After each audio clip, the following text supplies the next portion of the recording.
The last thing I want to talk about is the difference between an index universal life and an index fund, because a lot of CPAs and advisors get this muddled up.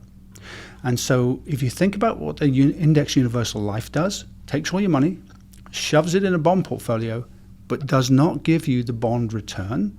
Instead, it uses that return to purchase an option. A long option is the phrase they use. And all that is a bet on the market going up.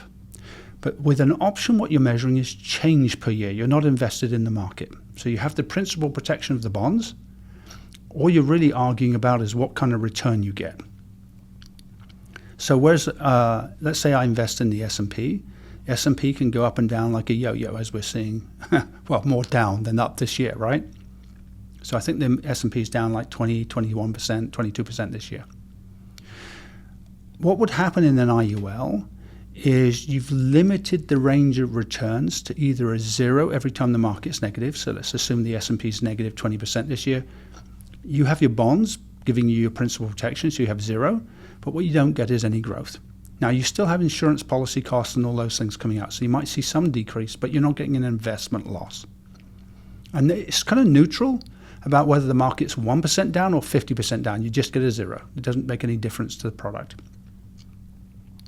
When the market goes up, that option credits a positive return, and that gets reinvested into the bond. So what you're really looking at from an investment return, if we compare the difference on this chart, the S&P can go up and down. So for example, 2000 to 2009, the S&P went up and down like a yo-yo, and after 10 years, you had no net positive in the market.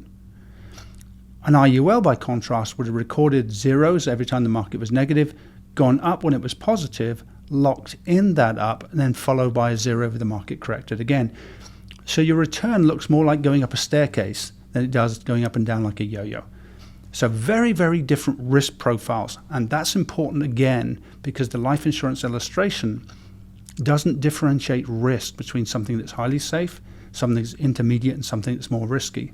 And yet you're looking at numbers as if they're the same thing.